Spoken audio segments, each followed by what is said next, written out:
26 अक्टूबर 1965 को अमेरिका के इंडियाना में पुलिस को सूचना मिलती है कि यहाँ गार्डुट नामक महिला के घर में एक 16 साल की लड़की सिल्विया मैरी की लाश पड़ी हुई है। खबर मिलते ही पुलिस आनन फानन में वहाँ पहुँचती है। जिस घर में लाश मिली थी उस घर की महिला पुलिस को बताती है कि सिल्विया के साथ कुछ बदमाश लड़कों ने उसका रेप किया है और साथ ही मारपीट भी किया, जिसकी वजह से इसकी मौत हो गई है। साथ ही गोडुस ने सिल्विया द्वारा लिखी एक चिट्ठी पुलिस को दी जिसमें इस घटना का जिक्र था, लेकिन जब पुलिस ने लाश को देखा तो उन्हें शक हुआ कि मामला कुछ और ही है, क्योंकि सिल्विया के शरीर पर जो चोट के निशान थे वो काफी पुराने लग रहे थे। उसका शरीर भी इतना कमजोर दिख रहा था मानो उसने कई दिनों से कुछ खाया पिया ना हो। उसके हाथ के नाखूनों को उखाड़ने की कोशिश की गई थी। इसके बदन पर जगह जगह जलने के निशान थे। इसी के साथ उसके शरीर पर किसी नुकीले चीज से लिखा हुआ था, मैं एक वेश्या हूँ और मुझे इस पर गर्व है। पुलिस ने जब इस मामले की जाँच की तो कई चौंकाने वाले खुलासे सामने आए। आखिर क्या था यह पूरा मामला, चलिए जानते हैं। इससे पहले वीडियो को लाइक करके चैनल को सब्सक्राइब जरूर कर दें। सिल्विया का जन्म 3 जनवरी 1949 को इंडियाना के लेबनान में हुआ था।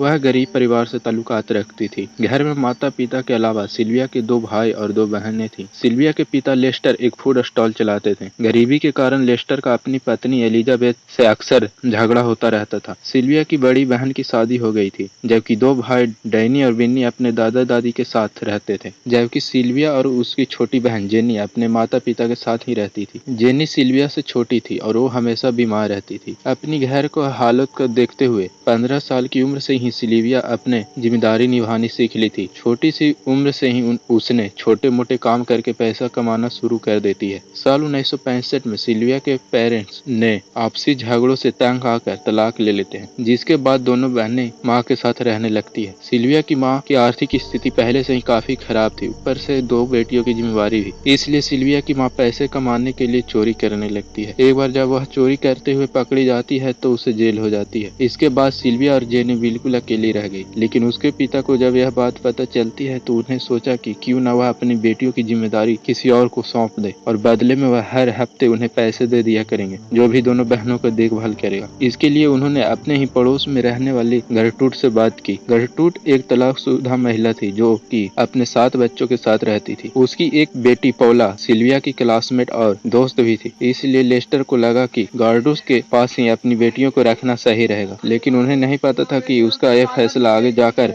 उन्हें कितना भारी पड़ने वाला है। लेस्टर ने फिर गार्डुस से इस बारे में बात की, कहा कि इसके बदले वो हर हफ्ते उसे $20 दिया। पहले 2 हफ्ते तो सब ठीक रहा, लेकिन तीसरे हफ्ते में जब लेस्टर पैसे देने में लेट हो गए तो गर्टूड ने अपना असली चेहरा दिखाना शुरू कर दिया। उसने सिल्विया और जेनी की उस दिन इतनी पिटाई की कि उसे फिर उसका चस्का ही लग गया। उसे उन दोनों की पिटाई करने में काफी मजा आने लगा, इसलिए उसने अब दोनों बहनों को टॉर्चर देना शुरू कर दिया। वह उसे दिन भर काम करवाती और मारती पीटती, दोनों को कम खाना देती। कुछ दिन बाद गर्टूड जेनी को छोड़कर सिल्विया को ही मारती पीटती और उसे ही टॉर्चर करती। इतना ही नहीं, माँ को ऐसा करते देख अब पौला भी सिल्विया को खूब मारती पीटती। यहाँ तक कि पड़ोस के बच्चे भी मजे के लिए सिल्विया को मारते। वो उसके चेहरे पर मुक्का मारते तो कभी उसके हाथ पांव बांधकर उसके कपड़े फाड़ देते, फिर उसके निजी अंगों पर हमला करते। वो उसे तब तक मारते जब तक उसका मन नहीं भर जाता। कई बार तो सिल्विया बेहोश तक हो जाती थी। वही गार्डुट सिल्विया पर होने वाले इस अत्याचार के मजे लिया करती थी। वह उन बच्चों को कहती थी इसे और मारो। एक बार तो पौला ने सिल्विया को इतनी जोर से मुक्का मारा कि उसका खुद का ही हाथ टूट गया था। फिर जब उसे प्लास्टर लगा तो वह उस प्लास्टर के हाथ से सिल्विया के पेट और चेहरे पर मुक्का मारती थी। गर्टूड ने इसके अलावा सिल्विया के बारे में कुछ गंदी अफवाहें फैलाना शुरू कर दिया। गर्टूड ने सिल्विया पर इल्जाम लगा दिया कि वह एक वेश्या और वह अपने बॉयफ्रेंड से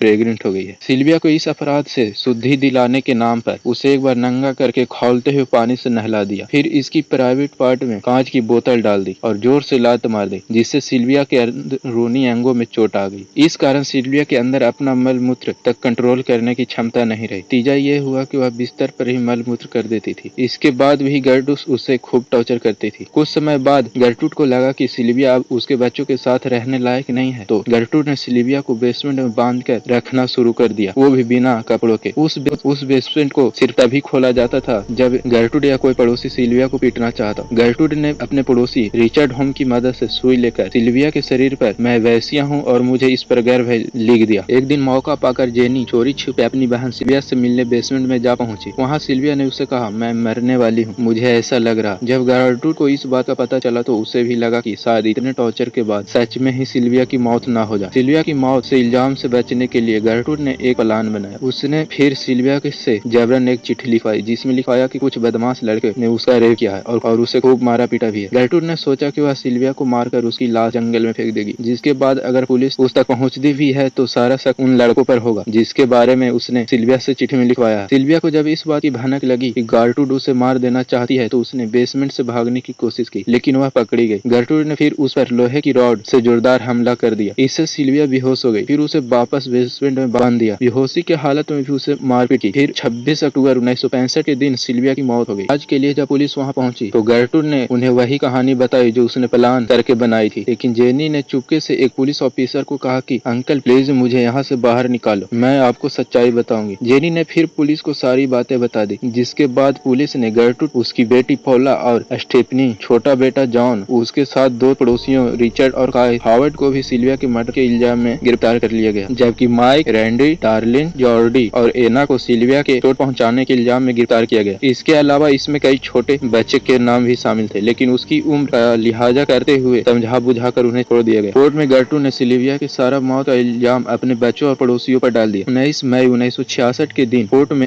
गार्डूट को सिल्विया की मौत का जिम्मेदार मानते हुए उम्र कैद की सजा सुनाई। पौला को भी दोषी मानते हुए उम्र कैद की सजा सुनाई। बाकी बच्चे गुनहगार नाबालिग थे, इसलिए जॉन, रिचर्ड और काय हावर्ड को 2 साल से 21 साल की सजा सुनाई गई। हालांकि तीनों को 2 साल जेल में बिताने के बाद आजाद कर दिया गया। गार्डूट और पौला ने 20 साल जेल में गुजारे, जिसके बाद दोनों को दिसंबर 1985 में जेल से पैरोल पर रिहा कर दिया गया। इसके 5 साल बाद लंग कैंसर से गार्डूट की मौत हो गई।